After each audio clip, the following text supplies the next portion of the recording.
I'm Rachel. And I'm Leah. And this is Hashtag History, the podcast for both history nerds and history haters alike, where we dive into history's greatest stories of controversy, conspiracy, and corruption.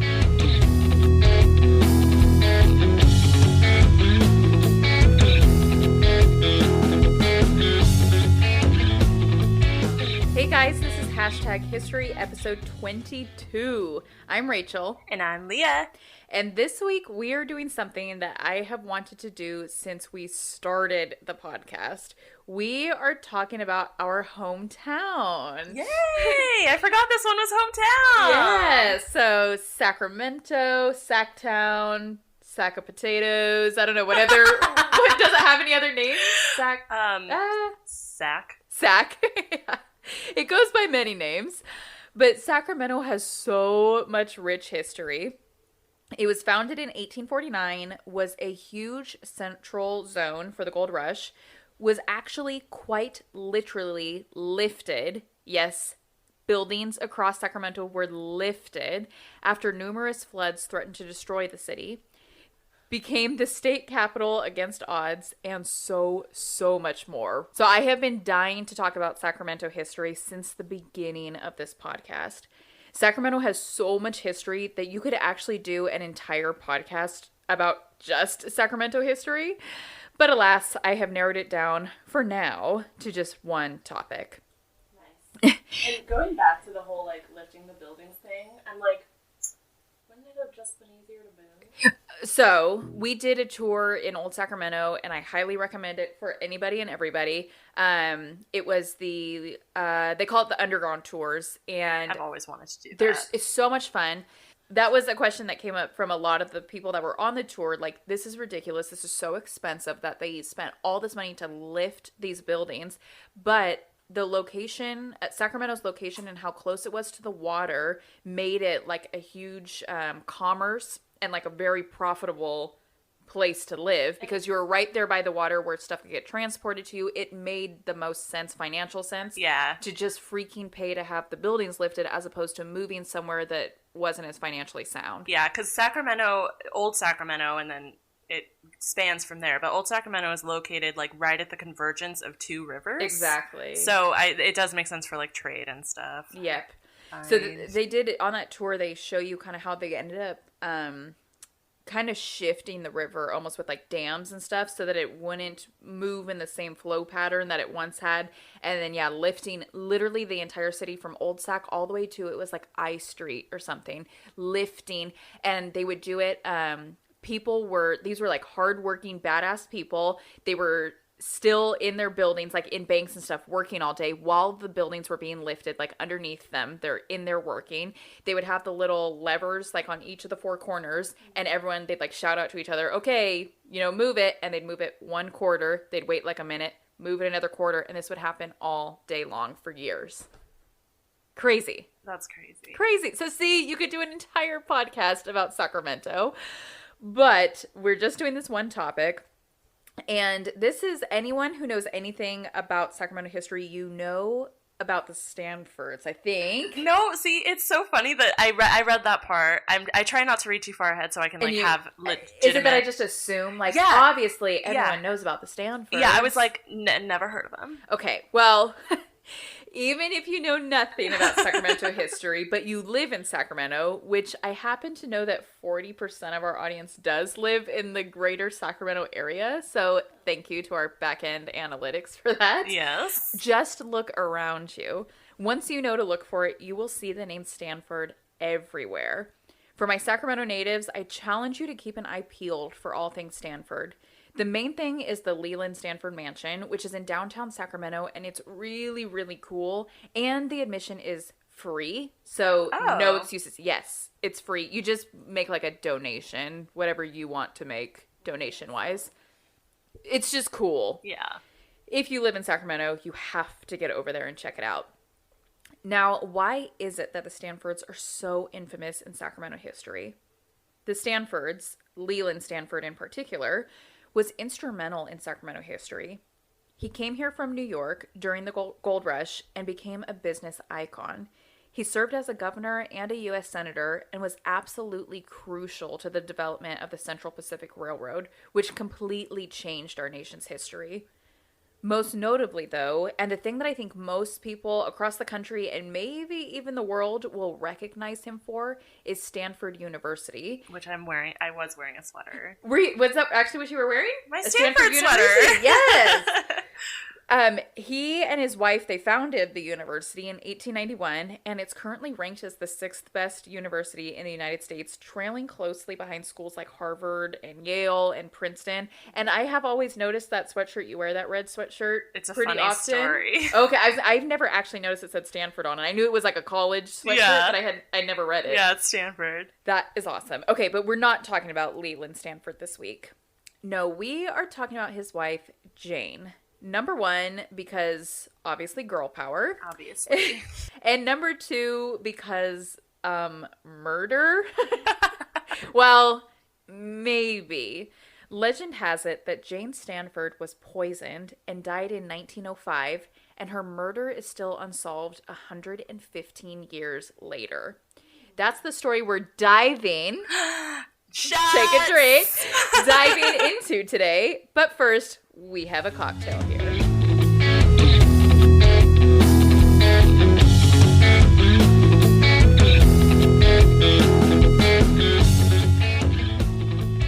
Love it. If you missed our last episode, we said we should do a drinking game where we either say dive or digging in. Or every time we say like 100%. So, yes, cocktail segment. Woohoo. This week we're mixing liquors, which scares me. But I'm praying. I'm not paying. You paid. But I'm praying all the other shit in this drink covers it up. It has been compared to a Long Island iced tea, so buckle up. Oh my god. Why did you choose this one? What's the correlation? Oh, we're getting there. We will get there. Okay. But there's a small amount of it, so it's not like your average Long Island iced tea. It's like correct. It's very there's little. 3 sips. Which, like, Long Island iced teas, half the reason you get one is because they come in those huge glasses every Yeah, time. exactly. Okay, so that's better, right? Yeah, there's that. So this is called the Wild Sacramento cocktail. And Ding, that's ding, why. ding, ding, ding. Okay. So it contains... Sacramento has a cocktail. Yeah, it's called the Wild Sacramento. All right. Which I'm mixing liquors. I'm not sure I want our city to be known for that. Yeah. Okay, so it contains 1 ounce of vodka, a half an ounce of tequila, half ounce of triple sec, 1/4 ounce of gin, which like cool, a splash of gin. Like, why even put a 1/4 ounce of gin? It's stupid. Okay, a 1/4 ounce of sour mix, a dash of Angostura bitters, and a dash of lemon juice. I put a little bit more lemon juice, and I think a little bit more sour mix than it calls for. A little bit. Just a little bit. Lil. Just because, ew. Yeah, so you're supposed to fill a highball glass with crushed ice and pour in all the ingredients, stir briskly until the glass frosts. Oh my god. No, nobody got time for that. No, I did shake it in a shaker, so that cooled it down. Now, as usual, I couldn't really find any information on the history of the drink, but it's named after Sacramento. I'm assuming since it's the Wild Sacramento. Sure. So I just went with it. I love it. Yeah. I did want to add that if you live in Sacramento or ever visit Sacramento, you need to check out the vibrant cocktail scene in Midtown downtown. Yes. Yeah. In my effort to research the history of this drink, I came across many articles about the Sacramento cocktail and drinking scene, and just thought this would be a great little moment to plug our town since most of our viewers are from this greater area. Yeah. The greater Sacramento area. So Sacramento is in a sort of renaissance right now, which I think is super cool. It is. And it's having a huge impact on the cocktail scene. So if anyone wants any recommendations on some really cool, really hip bars with interesting drinks, please hit us up. We one in particular that kept coming up on all the ones that we just went to recently was Shady Lady. I had a feeling you were going to say Shady Lady. Yeah, which it has like really interesting versions of cocktails, and they'll do like some of old-timey versions, like their whiskey sour actually has the egg whites with... Ooh. Sounds disgusting, but it's actually really good. What I think of Shady Lady, so we just recently went, and I was feeling ballsy or something that night. I can't actually remember why, and decided to get a shot. I don't remember why. I think multiple shots. Okay, anyway, so I asked for one there, and I think I did a shot of tequila probably. Yeah. That's normally my standard. It was a $6 shot. Oh, I didn't know that. So I was like, excusez-moi? Like, why is this $6? And he brings it out, and he was basically the size of like, oh, that's like right. I do remember standard that. shot glasses. I don't remember so I was like, a lot about that night, to be honest. Yeah. It was also like a Tuesday night or something. No, it was 100% like a Tuesday night. There you go, 100%. Just said it. Take a drink. Take a drink, guys.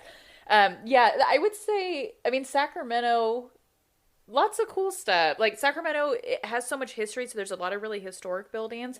But then there's so much new stuff, too. Since they built the Golden One Center, they've really revamped the whole downtown scene. Oh, I remember absolutely. There were the ice blocks. The ice blocks, yeah, because there were a few years there where I remember it was like, if you're gonna go downtown, you have one of like 3 places that were like good, solid places. Yeah. Now it's hard to pick a place to go downtown, and there's so many places to like new places to choose from, and I want to try this place, and then you get there and it's packed, and so my mom told me like when she used to work downtown like in the late 80s or like mid to late 80s, and she said like you didn't stay downtown, like everybody like went and they partied and went out and drank in like Arden or Rancho Cordova. Downtown was not the hit spot. Downtown it was like all homeless people, which is still kind of still kind of is, but I would say like with how much has changed then, just last night when we went out last night downtown Sacramento. It sounds like we are way more interesting than we are. We're not, guys. We're not. But we did happen to go out last night, and there were so many freaking people going down our street. I don't know if you went the same way. What'd you say? I said, yeah, I'd be annoyed. Oh, I was not at all. I was like, look at all these lovely people having a wonderful night. It's 8 p.m. and I'm going the F home. Yes. And they like just got there. Yeah. Okay. Oh, yeah. Cheers? We need to drink. We had to reach to cling. Oh. It's the gin. It's just all of the alcohol. Maybe because I hate gin so much, it's all I taste. There are 3 liquors in here? 3. As well as like 2 mixers. And triple sec actually is a liqueur. So technically like 3.5 liquors in this. I actually don't mind it if it had a little bit more of the mixers in it. Yes. Like this much more lemon. Yeah. Or it's lime or whatever. I mean, I could go squirt some in for you.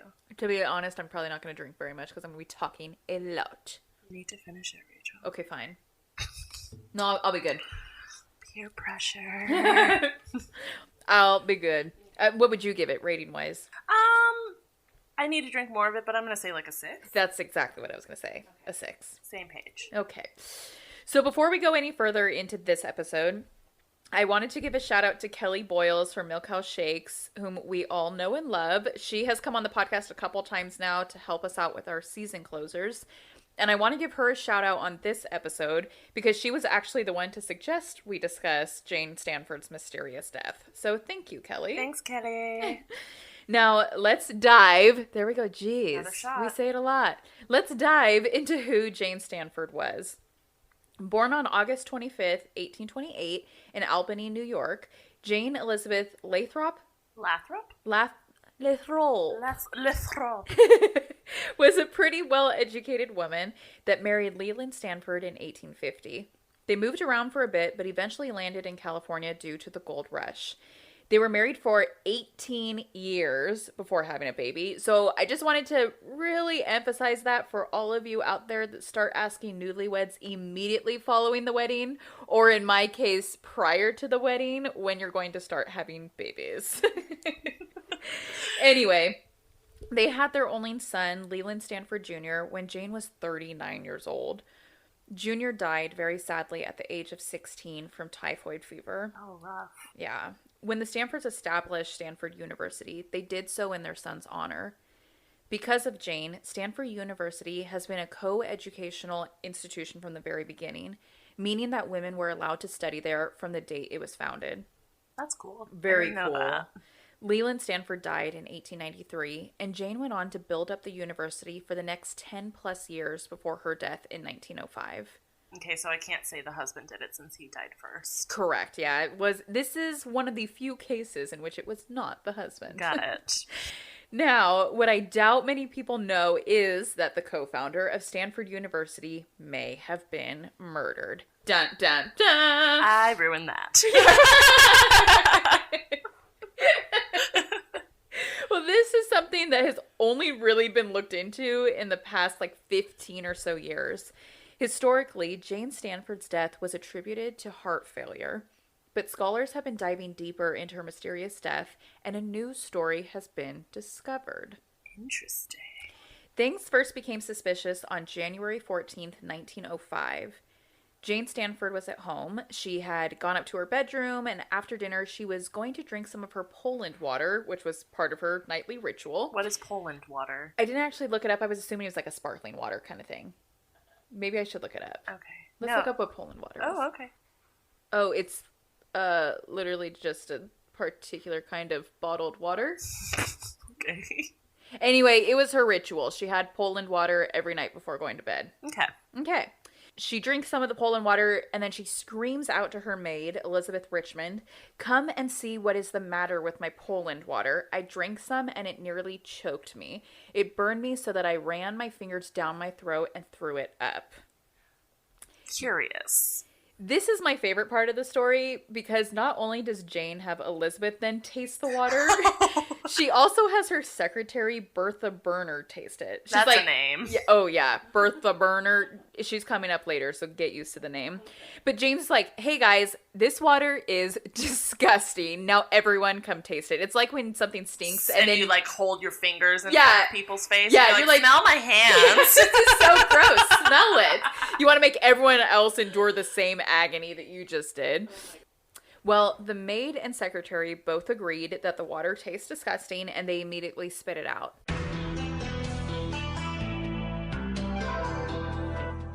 This is also a super great part of the story. The maid and the secretary take the remainder of the water to a drugstore the following day to have it tested by a chemist.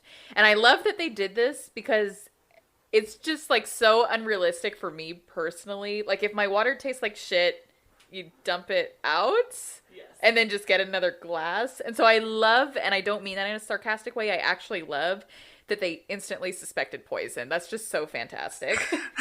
Because... So fantastic. So fantastic. Because, lo and behold, the following day, the chemist was able to confirm not only had the water been mixed with poison, but it had been mixed with enough strychnine to kill an elephant. Whoa. And 3 people tasted this water. Okay. Freaking out, rightfully so, Jane got the hell out of Dodge and headed to Hawaii. I wish I could just go to Hawaii. Well, but also under those circumstances, I've just been poisoned. Let's go to Hawaii. Yeah. I'll take half of that story, not the other half, yes, please. Thank you. The president of Stanford, in response to this, and with rumors circulating about a potential poison of the co-founder of the university, told the public that Mrs. Stanford had pneumonia and was advised by her doctor to find a warmer climate than that at home. Not that there's much warmer climate anywhere but Sacramento. Dude, speaking of Sacramento, per her usual routine, Jane was headed to bed after a lovely day at the Moana Hotel, which we would insert some Moana music here if we wouldn't get sued for it. Right, absolutely. She drank her Poland water and went right to bed for the very last time. Dun, dun, dun. Can you tell we're both trying to make careers as Dateline correspondents here? So this is my audition piece. Yes, thank you. Sometime in the middle of the night, Jane's secretary, Bertha Burner, she reports hearing Jane moaning, and then she began convulsing. Jane was able to utter the words, "I think I've been poisoned again. Be sure to tell the doctor what happened." By 11:30 p.m., Jane Stanford was dead. Was it this? I'm sure you'll go into this, but if it was the same kind of poison and you it tasted weird again, why the flip are you still drinking this? Oh yeah. Why? If you've just possibly been someone tried poisoning you. Yeah, wouldn't you pour your own water or whatever the heck Poland water is? Or just don't drink Poland water. I don't know. Just drink tap water. Something, change the routine somehow. Yeah. Yeah. Knowing the history that Jane had, the hotel was instantly treated as a crime scene. Honolulu police confiscated both the water she drank that night and some pills that she had by her bed to test them for poison. Shortly thereafter, Dr. C.B. Wood testified that he could confidently say that Mrs. Stanford had been poisoned with strychnine. So it is the same kind of poison. It's the exact same thing. Okay. Dumb. The Honolulu police quickly ruled it as a murder by poisoning, and this is what went on the official record. Back home in California, though, Stanford University president David Starr Jordan was not having any of that. Remember, this is also the guy that said in the first place that Jane had traveled to Hawaii due to pneumonia without acknowledging in any way the initial poisoning attempt. Now, upon hearing word from Honolulu police that Jane's death had been ruled a homicide, he quickly refuted this and stated that, no, it's because Jane was fat. At this time, Leah, I would like you to view a picture of Mrs. Stanford and let our audience know how grotesquely obese she was. She's thinner than me. That's not true. She's not, my point is, like, she's not 12 pounds, but she's not fat. For an older lady, yeah, she's looking good. She looks fantastic. Oh my, yeah. What? I'm just... So, yeah. So, I realize how naive I sound that, like, anyone can have heart issues regardless of their weight. However, Jane Stanford in particular did not have a history of heart issues. Additionally, it was Stanford President Jordan's belief that all of the food that Jane had eaten that day in Hawaii, which, granted, we do know that she was living it up that day and eating like any and all of us would if we were staying at a hotel in Hawaii. Some Stan Vesuvius, please. Please! It had flared up a layer of fat around her heart, and that is what had killed her. This is someone who's supposed to be in, like, an higher education.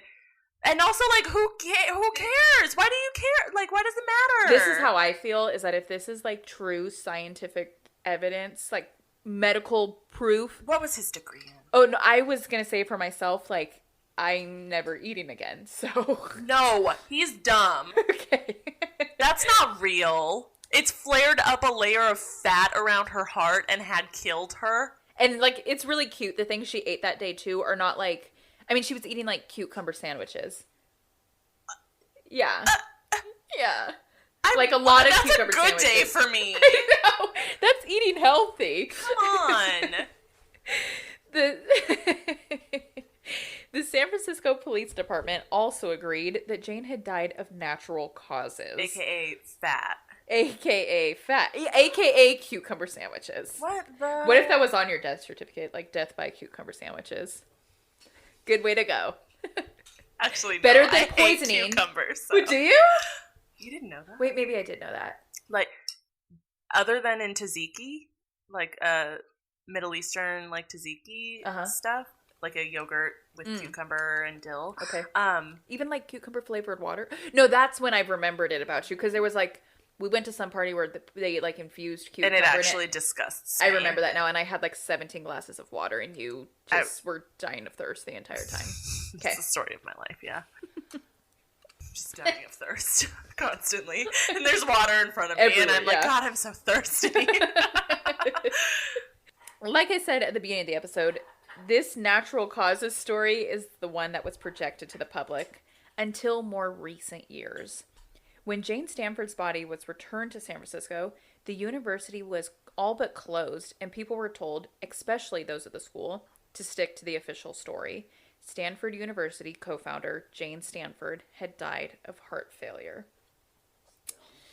We know now that this was not true. The autopsy report very clearly states that poison was found in Jane's body. So since we have accepted that the poison story is the true one, let's now dive into what the actual heck happened and who done it. Mm-hmm. I'm still trying for that Dateline career here, so. Oh, yeah. One person that people have suspected, which doesn't come with a lot of surprise, is Stanford President David Starr Jordan himself. There's zero evidence to support this theory other than all of the cover-up type activity that he engaged in following Jane's death.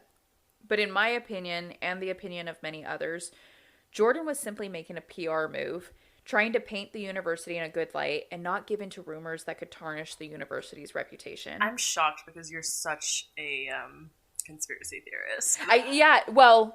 Yeah, you're right. But no, I think we can agree he's just being a good PR guy. Yeah, he probably didn't benefit from her death in any way. No. In fact, he was trying to cover it up. I would say other than people like me, that would be like, the co-founder was murdered? Yes, I will apply to that school. Like, other than people like me. Right.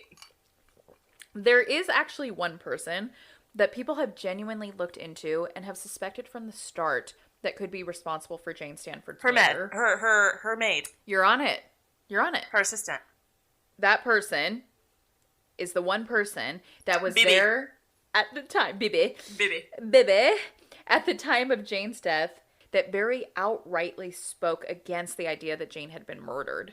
Rather, she pushed the belief that it had to have been suicide or natural causes. Yeah, because I would totally kill myself with, like, poison. Right. So, like you said, her secretary, Bertha Burner, Bibi, she is the number one suspect. Bibi.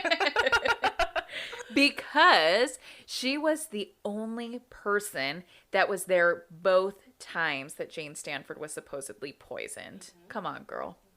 So, Leah, tell me, from our many combined years of forensic files experience, 9 times out of 10, why does the husband kill the wife?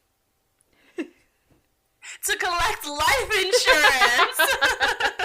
That's what my notes say, but that is the truth, right? Like, to collect the life insurance. Every episode is always like that. Like, the wife dies under suspicious causes, and then the husband, he took out a life insurance policy for $10 million. Only 2 weeks before. Yeah, a week before. Yep.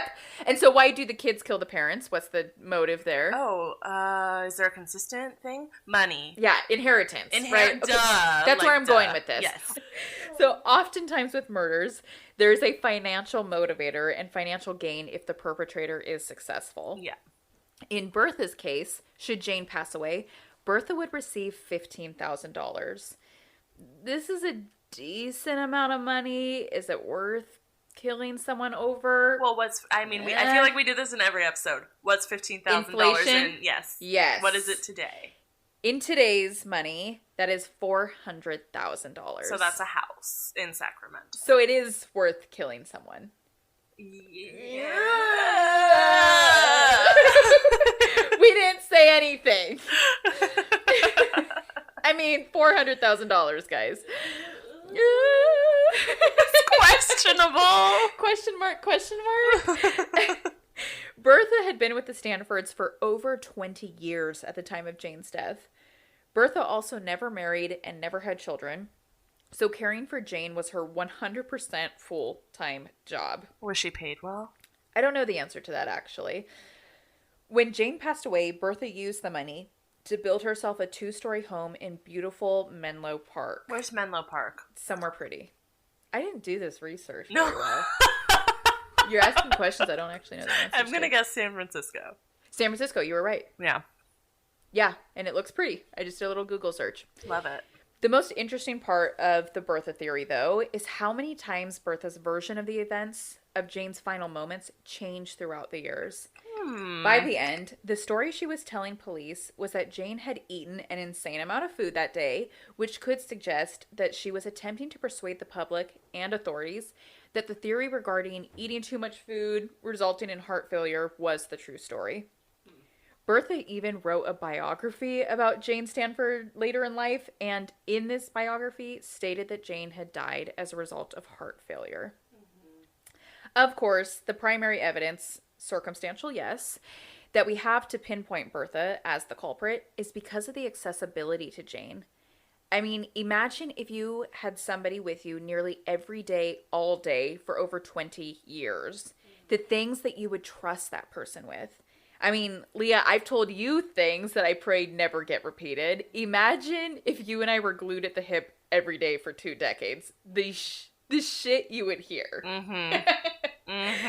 Bertha did become a friend of Jane's, but remember that she was still her assistant, which meant that Bertha was the person that filled Jane's prescriptions, the person that brought her food and water, and the person that lived within feet of the woman for years and years. Oh, that's...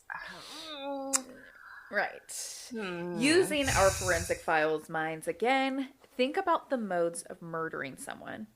They talk all the time about how men are more aggressive and how if they were to kill someone, they would choose methods such as shooting them with a gun or stabbing them with a knife and so on. I don't want to sound like I'm just giving people all these ideas out here. Not that they're very original. Right. But think of the methods a woman would be more likely to use to kill someone.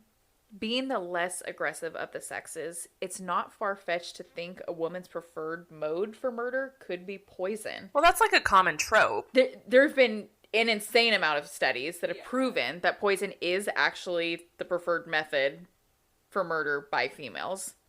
Yeah. So in my mind, Bertha alone had the opportunity and the means to poison her boss. What was the motive, though? Money. Money? Greed? She was sick and tired of the lady after 20 years and knew she could get $400,000? I mean, okay. Yeah, $400,000 isn't, like, a lot of money. I mean, it's enough for a house, which is a lot. Okay. I'm just saying I don't think it's enough to kill for unless... It's not $5 million. You're an assistant who has never had a lot of money. Mm-hmm. And you're pissed off at your boss. Sure. And you're flipping tired of her. Sure. Good motives. I could see it. And definitely the opportunity. You give her Poland water every night. And she takes it every night. Even though she's been poisoned by it before. And like, so it's so obvious that she made herself throw up immediately after drinking it. She obviously knew it was poison. That's what I'm saying is like the craziest part of the story to me is like, cool, my water tastes like shit. Like, I guess I've never had water... I've had tap water that was, like, gross. Mm-hmm. But I guess I've never had water that was so gross that I was like, I've been poisoned. Right? Yeah. So how did she... Like, maybe because it was that bad. Like, you just know? Mm-hmm. Okay. But yeah, I mean, she knew one time. She didn't know the second time. I don't know, guys. Maybe... I mean, they did say the first time, like, this was enough to kill an elephant. So maybe she was like... Maybe BB reeled it back a bit. Was like, I can reel it back. I can do like a third or a eighth of that amount. She was morbidly obese, so she's borderline elephant. Wow. Look at the picture and you'll see that's not true. It's not true, She is guys. looking good. She looks fantastic. Ugh. All right, guys, that's all I've got for you. So it was a super fascinating story, especially for those of you in Sacramento. The next time you're doing a tour of an infamous Stanford landmark, such as the Leland Stanford Mansion, I dare you to throw that little tidbit in there. Just, like, whisper it on the tour to the tour guide, like, hey, you do know that Jane Stanford was murdered, right? Nobody does that. Except for me. Like, the tour guide would be like, fuck off, I know what I'm doing. Yeah, no, the tour guide... Wouldn't that be the worst if the tour guide was like, what? Like, that wasn't in my notes. I'll take that wasn't in my script, and I would be like, I'll take it from here, guys. Excuse me. Oh, actually, I do have one final note as we are wrapping up this episode. I have found out something about myself while researching this case. I am unfortunately a bit of a grammar Nazi. Did I embarrass you with my last episode's What did script? you spell wrong? I don't know. No. What are you talking about? You're a grammar Nazi. You'll see what I'm about to say. I'm being self-deprecating here. Oh. I am a grammar Nazi, and I've never actually been that jerk that's, like, corrected someone on social media when they spell your, like, Y-O-U-R instead of U-R, even though I always want to. I've never actually done it. So I'm kind of like a closet grammar Nazi. Mm-hmm. Anyway, I will admit, in the course of putting together this episode, that I had to write the word poison about 700 times, and I got the little squiggly red lines under it almost every single time I wrote it. So apparently, prior to putting together this episode, I did not know how to spell poison. How did you spell it? Poison. It's on. You were doing I was doing an extra I. Okay. I was spelling poise, Poison, eon. Poisson. Poisson. But I am proud now to report that I very much do know how to spell poison. Although that's not really a word that I will use on a daily basis in my writing. So, or maybe I do. So Yeah, who knows?